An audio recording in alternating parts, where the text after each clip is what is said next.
Hello दोस्तों, स्वागत है आपका ग्लोबल न्यूज चैनल में। भारत और चीन के बीच चल रहे तनाव में एक नया मामला सामने आया है। खबर है कि भारतीय कॉन्ट्रैक्ट मैन्युफैक्चरर्स चीन से अपनी मैन्युफैक्चरिंग को भारत में शिफ्ट करने की योजना बना रहे हैं।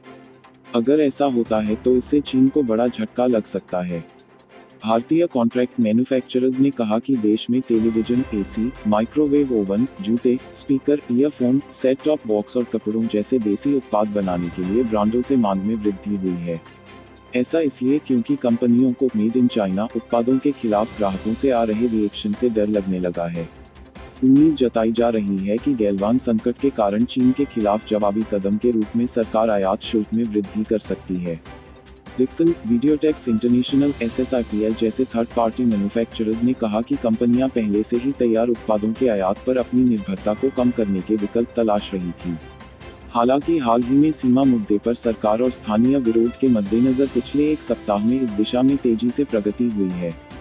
हालांकि कंपनियों ने कहा कि चीन अभी भी कच्चे माल की सोर्सिंग में एक बड़ा हिस्सा निभाएगा क्योंकि कोई अन्य प्रतिस्पर्धी देश ऐसा नहीं कर सकता है। इंडिया चाइना ट्रेड सेंटर के अध्यक्ष VK मिश्रा ने कहा कि कंपनियां भारत सरकार के फैसलों के अनुसार काम करेंगी। अगर भारत आयात पर कुछ अतिरिक्त ड्यूटी थोपता है तो वे तुरंत विकल्प की तलाश करेंगे। डिक्सन टेक्नोलॉजीज के अध्यक्ष सुनील आछानी ने कहा कि ब्रांड टैरिफ प्रतिबंध से खुद को डी-रिस्क करने की कोशिश कर रहे हैं जो सरकार चीन के खिलाफ लगा सकती है। उन्होंने कहा कि ग्राहक उत्पाद के ओरिजिन और मेड इन इंडिया के लिए अधिक रुचि दिखा रहे हैं जो इंक्वायरी में इस तरह की वृद्धि को और भी बढ़ा रहा है। CAMS के अध्यक्ष कमल नंदी ने कहा कि 30% एयर कंडीशनर भारत में आयात किए जाते हैं और अधिकांश माइक्रोवेव ओवन, जिनमें से ज़्यादातर चीन से आते हैं।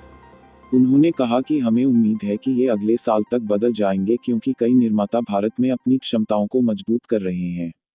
वीडियोटेक्स इंटरनेशनल के निदेशक अर्जुन बिजराज ने कहा कि टीवी में नए प्लेयर्स सहित कई ब्रांड कॉन्ट्रैक्ट मैन्युफैक्चरर्स के साथ स्थानीय स्तर पर उत्पादन शुरू करना चाहते हैं। कंपनी पहले से ही 15 टेलीविजन ब्रांडों का डिजाइन और निर्माण करती है। यहां तक कि OnePlus और Realme जैसे चाइनीज ब्रांड्स भी अपनी टीवी की मैन्युफैक्चरिंग भारत में करेंगे।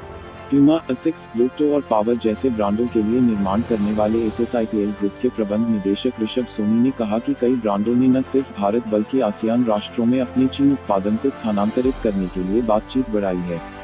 जूता निर्माता वुडलैंड इंडिया के प्रबंध निदेशक हरकिरत सिंह ने कहा कि जहां कंपनी चीन से विशेष जूते आयात करता है, वहीं यह भारत सहित नए सोर्सिंग के रास्ते देख रहा है। उन्होंने कहा कि उत्पादन की लागत 5 से 10% तक बढ़ सकती है, लेकिन हम इसे सहन कर लेंगे। इस बीच clothing manufacturers association of India CMAI एक लिस्ट तैयार कर रहा है।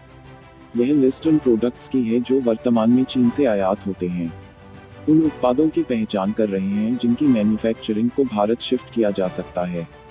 CMAI के राहुल मेहता ने कहा कि अगर ग्राहक और भी आक्रामक रुख अपनाते हैं तो उद्योग तत्काल कदम उठाने के लिए मजबूर होंगे। तो दोस्तों, हमें टोटली चाइना के प्रोडक्ट्स का विरोध करना, ना खुद खरीदेंगे और दूसरों को भी समझाना है इससे। और भी कंपनी जो भारत को पहले अपना डंपिंग ग्राउंड समझती थी, बाहर के देशों में सामान बनाकर यहाँ बेच जाया करती थी और माला माल हो जाती थी, उन्हें हम मजबूर करें कि वह भारत में ही अपना प्रोडक्ट बनाए। आपका वीडियो देखने के लिए धन्यवाद। प्लीज़ लाइक कीजिए और सब्सक्राइब कीजिए।